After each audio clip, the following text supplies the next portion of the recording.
Metal Deck de Acesco, el entrepiso que se adapta a todo tipo de estructura en una presentación de Al Oído.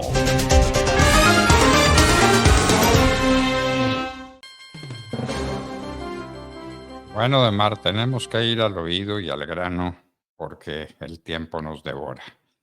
Ahora tenemos a Petro inventando historias para justificar la diáspora provocada por los socialistas de América Latina. Hágame el favor.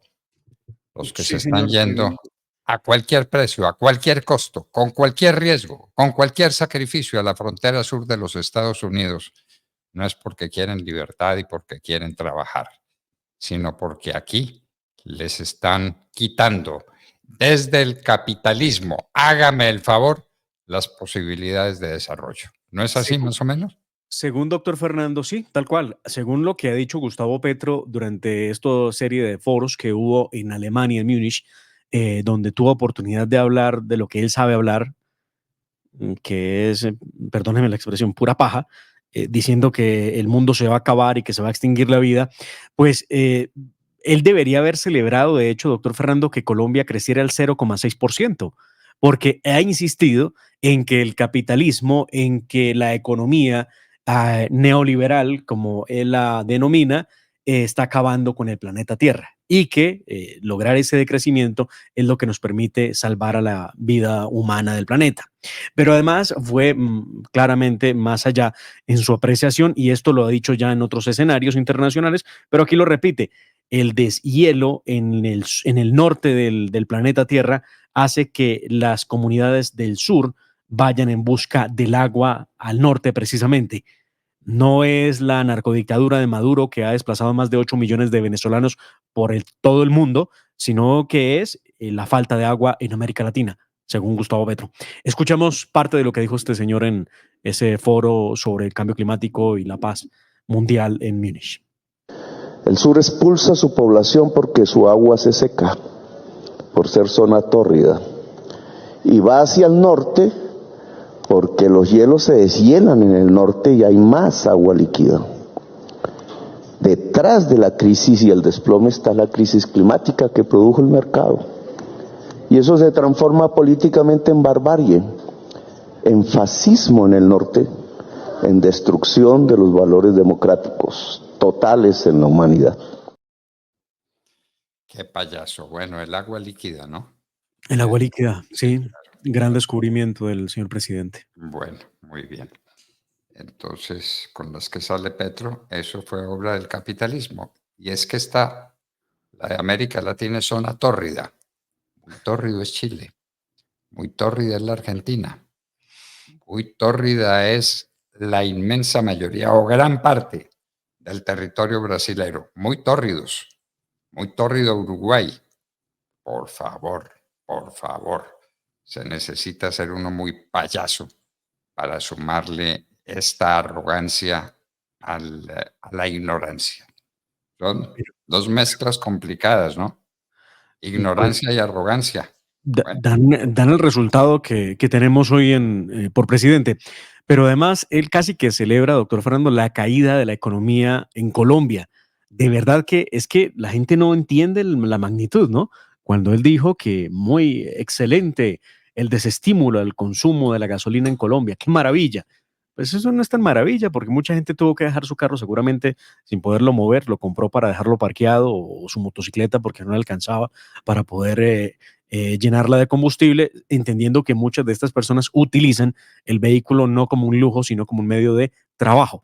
Pero escuchemos qué ha dicho respecto de la economía y ese nuevo pacto mundial que está planteando. Es que dijo unas cosas bien complicadas. Vamos con lo de la economía y luego vamos con lo del genocidio. Pero vamos primero, Quique, con el tema económico y Petro. Da una sensación de que hay un desplome integral. Y eso significa que ha llegado a su fin un paradigma y depende cómo saltemos hacia adelante o no saltemos. El paradigma es como gobernamos en los últimos 40 años, que el mercado iba a llevarnos al máximo de bienestar. La realidad de hoy es que estamos a punto de la extinción, es decir, todo lo contrario. Esa sensación de extinción, de que se acabó la idea del progreso, nos puede llevar o a la barbarie, 1933 global, estamos viendo un genocidio indirecto y no podemos hacer nada, o somos cómplices con él. Es apenas el comienzo, no es la solución final, es el comienzo que todos nuestros países en el sur podemos empezar a vivir. El sur expulsa a su población porque su agua se seca. Aquí vuelve con su teoría del agua que se seca, el agua líquida. Qué horror. ¿Y qué tal que no ha habido, en 40 años, no ha habido ningún desarrollo de la humanidad? No. No ha habido desarrollo técnico, no ha habido desarrollo industrial, no ha habido desarrollo personal en todos los países que han tenido sistemas capitalistas. Lo que han sido los Estados Unidos, lo que ha sido Europa y lo que ha sido la misma América Latina. Piensen en Colombia hace 40 años y piensen en la Colombia de hoy. Cuántas cosas nuevas, cuántas cosas distintas, cuánta creación de fuentes de trabajo que le ha permitido soportar lo que fue la explosión demográfica que nos hizo, nos propuso tantos desafíos. Pero ahí está, ahí estamos. Y es capaz de decir estas sandeces el señor Gustavo Petro. Pero yo le propongo que dejemos a Petro para que oigamos lo que se habla de Petro. Hay una columna que se hizo famosa el fin de semana, la de Carlos Granés. Cuéntenos. Doctor Fernando, tremenda columna se ha jalado este escritor colombiano que escribe para el ABC de España, y es que ha hecho la radiografía que hemos llamado algunos la radiografía perfecta del gobierno y de la actitud del presidente Gustavo Petro. Voy a publicar aquí en pantalla para que ustedes la vean, y está en nuestras redes sociales también para que ustedes la puedan ver completa y de primera mano. Se llama La tragedia de Gustavo Petro. Dice, entre otras cosas, el escritor: nadie como él es tan persuadido de su propia bondad, de su hermosura moral y de la urgencia de sus propósitos. Quiere cambiar el sistema económico mundial para que el capitalismo no devore el planeta. Quiere la paz para Colombia y el mundo, y no una paz neoliberal como la que firmó Santos con las FARC, sino una paz total que apacigüe de una vez y para siempre todos los focos de violencia en Ucrania, Palestina y el cosmos entero. Así lo expresó en un discurso en la ONU. La humanidad, después de oír su palabra, debería saber que su misión es expandir el virus de la vida por las estrellas del universo. Pero sigue y dice lo siguiente: mientras se eleva a otear desde el cosmos los males de la humanidad, su propio hijo se enriquece con dineros del narcotráfico y su esposa deambula de parranda por el mundo con un séquito de masajistas, maquilladores y estilistas que le han costado al Estado colombiano $112,000. Y termina de la siguiente manera: la distancia abismal que hay entre sus ideales y sus logros, entre la imagen que tiene de sí mismo y sus capacidades reales, convierte a Petro en un personaje trágico, condenado al autoengaño y al victimismo. Achaca su inevitable fracaso no a su ineptitud, sino al complot de los malos. Parte de lo que dice este extraordinario escrito de Carlos Granés. Doctor Fernando, que queda de alguna manera muy aparejado, muy parecido a lo que escribió el exdirector del Departamento de Planeación Nacional, quien también se refirió a la idea loquísima que tiene Gustavo Petro de hacer las cosas como él las quiere hacer, no como dice la Constitución y la ley, lo que lo ha llevado al desespero de proponer y decir cuánta cosa se le ocurre. Como por ejemplo defender a la ministra del Deporte, que renunció por fin después de perder los Juegos Panamericanos, pero resulta que se perdieron los Juegos Panamericanos por un negocio que tenía la organización de los Juegos Panamericanos. De manera que él iba a ir a Chile a convencerlos para que le dejaran a Colombia los Juegos Panamericanos. Pero ahora ha descubierto que era un sistema corrupto que le quitó a Barranquilla los Juegos Panamericanos. No fue culpa de él, no fue culpa de la ministra del Deporte, no fue culpa de nadie, sino de una trama que se hizo por razones económicas, es decir, por plata, es decir, por corrupción. Esa pequeñez es la que dice Gustavo Petro. ¿no? Tremendo maltrato a Pan Am Sport en unas declaraciones que da precisamente desde Alemania. Escuchemos lo que dijo para tratar de defender a su ministra, que a fin de cuentas lo que hacía era caso, porque el último, o más bien, el primer responsable es Gustavo Petro, que pretende hacer lo que le parece. Escuchemos. Allá alguien cometió un error, desde el año pasado ya me lo contó. Sabíamos de antemano que eso iba a costar el ministerio. No fue un error de ella, pero el funcionario que cometió el error, que fue no hacer el traslado del dinero que estaba listo, pues originó el que no hayan Juegos Panamericanos en Colombia. Pero debo decir que la burocracia que dirige eso en América Latina espera dinero. Y es una competencia por dinero. No es propiamente el mundo deportivo lo que se construye allí. Había que trasladar cerca de 50 millones de dólares y había que invertir cerca de 800 millones de dólares para que una burocracia del deporte, que gana mucho dinero, se pueda localizar en nuestras ciudades costeñas. Y ellos se burlaron de nosotros, porque el acuerdo con la ministra saliente que hicieron fue que hasta el 30 de enero había plazo para hacer esos pagos que nos cuestan, que es plata de todo el pueblo colombiano.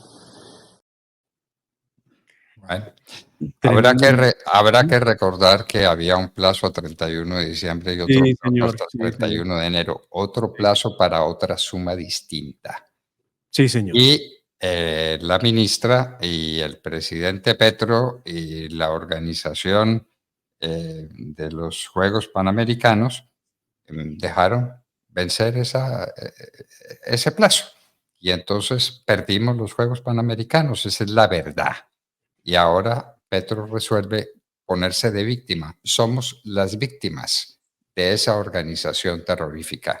Somos los idiotas que perdimos los Juegos Panamericanos con el daño enorme que se le hace al país. Ah, qué gastos tan terribles, ¿no? Qué cosa tan terrible construir piscinas, pistas atléticas, estadios de fútbol, centros de formación para la juventud. Qué cosa tan terrible. Con las Y- ganancias inmensas que unos Juegos Panamericanos le dejan a un país como Cali misma lo recuerda. Pero que cabe de descubrir que entonces es más o menos toda una mafia la que está detrás de los Juegos Panamericanos, es medio irresponsable. Pues si Bueno, lo era así, debió desde el primer momento decirlo al país y denunciárselo al mundo. Pero vea usted, en aquel momento no tuvo esas pruebas que hoy sí tiene para irse en contra de Pan Am Sports. bueno, y ahora tenemos un proyecto de ley que acaba con la extracción de carbón en Colombia. ¿De qué va a vivir La Guajira? ¿De qué va a vivir el Cesar? ¿De qué va a vivir la balanza de pagos y la balanza comercial de Colombia si perdemos el carbón? No le importa al presidente y su gobierno No de activistas entienden, no ambientales. entienden o no quieren entender, son unos estúpidos. Por Dios, ¿cómo vamos a perder aquello mientras exista?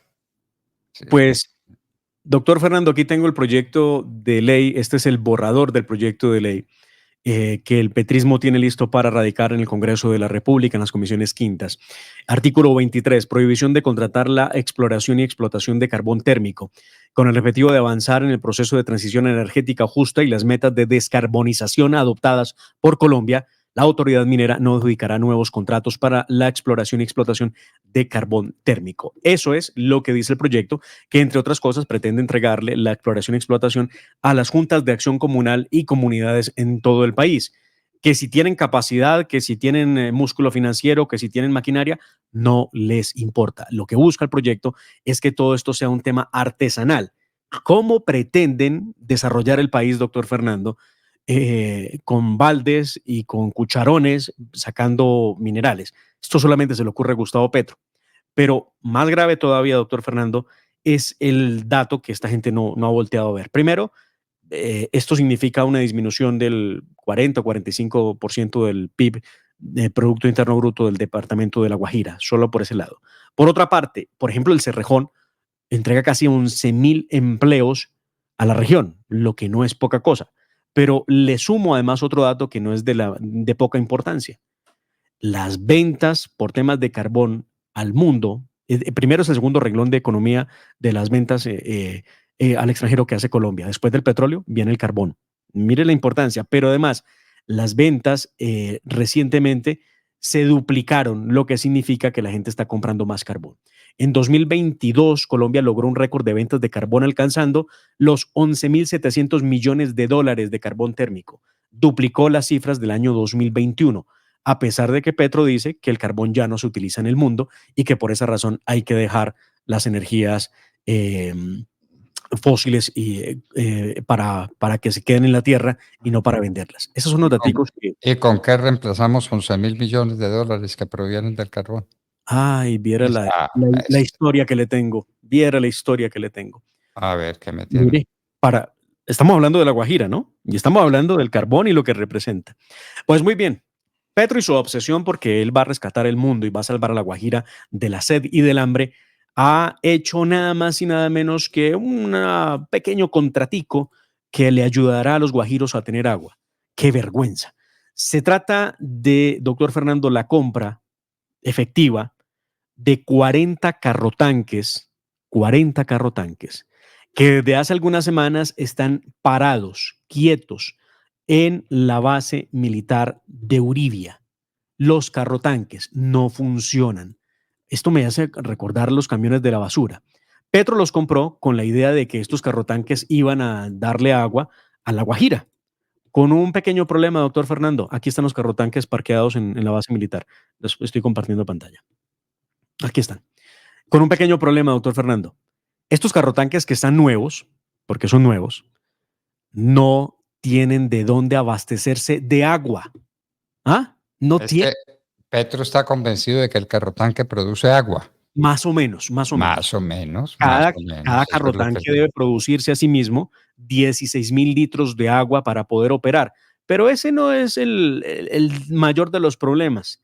El mayor de los problemas es que cada carrotanque costó 1.170 millones de pesos, por el que el Estado colombiano pagó 46.800 millones de pesos por los 40, se compró a una empresa, doctor Fernando, que en el año 2017 abrió sus puertas al mundo con 5 millones de pesos de capital. Y que hoy esa misma empresa le vende los carrotanques a Colombia porque realmente es intermediaria, y encontramos que en su razón social, Roger SAS, tiene comercio, importaciones, exportación de abarrotes, productos enlatados, sardinas, distribución de toda clase de carne de animales para el consumo humano, importación de vehículos. Lo dicho, esto es una empresa milagro con la que acaba de hacer un gran negocio el gobierno de Gustavo Petro. 46.800 millones de pesos en carrotanques que hoy se están oxidando en el batallón de Uribia, en La Guajira. Porque se le olvidó a Petro que esos carrotanques había que llenarlos de agua. Y no pensó de dónde va a salir el agua para llenar los carrotanques. Pero usted no se preocupe porque ya todo está solucionado, doctor Fernando. Ya tenemos la solución. Sí, señor. Veamos este video de cómo el gobierno Petro entrega unos baldes para que la gente los llene de agua. Veamos. Damos gracias a Dios primeramente. Y gracias primeramente al señor nuestro presidente Nicolás Maduro, al gobernador Víctor Clavo y al señor camarada y a toda la comunidad aquí presente que nos hacen la donación de estos baldes, agradecido por todo.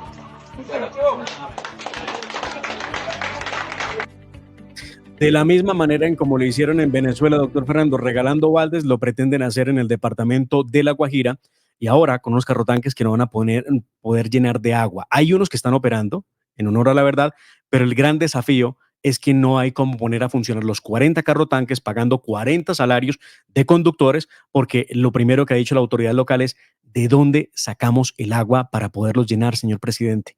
Pero el presidente está muy furioso y dijo que eso tenía que hacerse como fuera, pero que tenía que hacerse. Ah, claro, que los llenen de cualquier manera de agua en un sitio donde no hay agua. Entonces, en lugar de ver qué se puede hacer para que en La Guajira tengan cómo beber, para que no se mueran de sed, compra carrotanques. Ah, qué maravilla. A una empresa constituida con 5 millones de pesos de capital. Ah, por favor. Ahí hay una cosa que no nos Ah, han explicado, sí, varias cositas no nos sí. han explicado sobre eso. Porque por debajo lo que hay, por debajo de toda esta estupidez y de toda esta ignorancia, hay un negocio, hay una corrupción en marcha. Bueno, vamos a tener un capítulo de la CICIG versión Colombia como lo hicieron en Guatemala. Sí, señor. Recuerde, doctor Fernando, que la CICIG, como se llamó en Guatemala, fue una especie de organismo internacional, fue la Comisión Internacional contra la Impunidad, de la que fue jefe Iván Velázquez, hoy ministro de la Defensa en Colombia. La CICIG operó en Guatemala durante varios años y después de su supuesta tarea, esto es un tema que lo hicieron con la ONU, ¿no? Después de su supuesta tarea, terminó siendo expulsado Iván Velázquez de ese país ante una cantidad de denuncias por parte de opositores en ese momento al gobierno que expresaron que habían sido eh, perseguidos por cuenta de esa CICIG, porque llamaron que eso sería la lucha contra la impunidad y terminó fue persiguiendo enemigos políticos del régimen de turno. Eso fue lo que pasó con la CICIG. Lo cierto es que en Colombia se va a presentar una reforma a la justicia. El ministro Néstor Osuna ha dicho que será para mediados de junio o quizá en julio presenten la reforma para que arranque pues en la próxima legislatura y traería un capítulo especial para crear una división de lucha contra la corrupción en un organismo de justicia colombiano. No sabemos si lo harán con la ONU o si lo hará Colombia independientemente. Entendemos que todo esto va a ser de la mano con la ONU, como lo hicieron en Guatemala. Con los resultados conocidos. Y de ahí vienen dos de las tres candidatas a la Fiscalía General de la Nación.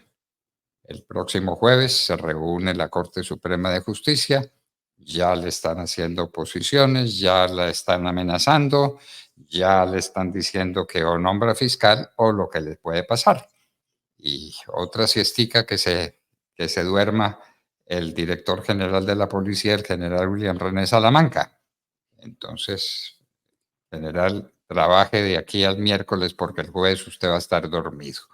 Tengo Profunda, tres razones, doctor Fernando, para elegir fiscal ya. Tres razones. Una, Nicolás Petro, investigado por lavado de activos, enriquecimiento ilícito y falsedad en documento público y privado. Dos, el cartel de la picota o el pacto de la picota. ¿Qué fue lo que habló el hermano del presidente Gustavo Petro con los presos en las cárceles de Colombia? ¿Es verdad que producto de esas conversaciones lograron más de 1.500.000 votos en el país? ¿Qué significó que sujetos del cartel del Clan del Golfo obligaran a votar desde la cárcel a sus matones y a presionar las comunidades en esas zonas de Antioquia? Y tres, las investigaciones en contra de Armando Benedetti, nuestro gran embajador ante la FAO. bueno, Razones para estar muy afanados y pedir que se cambie la fiscal rápidamente. para elegir la fiscal de bolsillo que quiere Petro, porque él no quiere una fiscal, dice, es que son mujeres decentes. ¿Qué entenderá por mujer decente? Bueno, no profundicemos en el tema porque nos perdemos por ahí en esos vericuetos lingüísticos.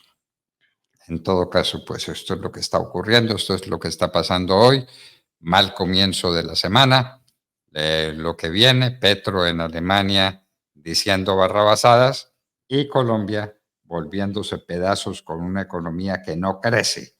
Y no crece la economía, pero sí crece la población, entre otras con casi 3 millones de venezolanos que se vinieron para Colombia huyendo del régimen del íntimo amigo de Gustavo Petro o de los dos íntimos amigos, del señor Chávez y del señor Maduro. Doctor Fernando, y mañana les prometemos los detalles de la demanda de Gustavo Petro y su familia en contra del Estado, donde él solicita que lo reparen, al igual que su familia, por persecución en su contra debido a su ejercicio político y democrático en el país. No puedo creer que el presidente de la República esté demandando a la nación. Sí, señor, mañana se lo cuento, al oído. Bueno, entonces tiene una incompatibilidad absoluta para seguir manejando la nación. ¿Cómo va a ser jefe de gobierno y suprema autoridad administrativa alguien que tiene demandada a la nación? ¿Se da cuenta usted, Ademar? Sí, sí, sí, sí, pero Bueno, vea, ¿ah? bueno, ¿Usted consíganos cree que eso le importa? Mire, A Revista Semana, un funcionario de alto nivel, de aquellos que están sentados en los consejos de ministros, le afirmó este fin de semana que el presidente, después del 29 de octubre, entró en una ira e intenso dolor por perder las elecciones, y que la orden fue: hay que hacer lo que sea, como sea, para cumplir lo que estoy proponiéndole al país. Por eso, barrabasadas, animaladas como la de los decretos de La Guajira, ¿no? Que todos los tumbó la Corte Constitucional. No porque la Corte sea mala, no porque la Corte no quiera el desarrollo para La Guajira, no porque la Corte sea enemiga de los guajiros, sino porque todo estaba muy mal hecho. Y vea usted, el que hizo los decretos, que era el secretario jurídico del presidente Gustavo Petro, hoy es el nuevo magistrado de la Corte Constitucional. Eso no le Válganos gustó al Dios. presidente. Eso no le gustó al Válganos presidente. Dios. Pobre Colombia. Nos duele Colombia. Bueno, queridos amigos, cerramos esta producción de la Hora de la Verdad recordando a Navalny. Navalny. Todos somos Navalny. Un homenaje desde el fondo de nuestros corazones a ese gran mártir de la democracia universal. Y eso es lo que nos traen para América. Aquí no tienen cómo mandarnos a Siberia, no hay Siberia, pero habrá algún equivalente, habrá alguna cárcel del pueblo donde nos puedan meter a los que no estemos de acuerdo con el señor Petro. Y así, queridos amigos, nos despedimos de ustedes hasta mañana a las 6 en punto de la mañana, cuando estaremos de regreso, Dios mediante. La familia Ramírez duerme tranquila porque su techo está bien hecho. Bien hecho como las cubiertas Asesco. Por su doble capa protectora, son ultra resistentes a la corrosión y al paso del tiempo. Para que tu techo quede bien hecho, exige calidad Asesco. www.lahoradelaverdad.com.co. Escúchenos desde cualquier parte del mundo a través de nuestra página de internet. Opinión, deportes, cultura y entrevistas.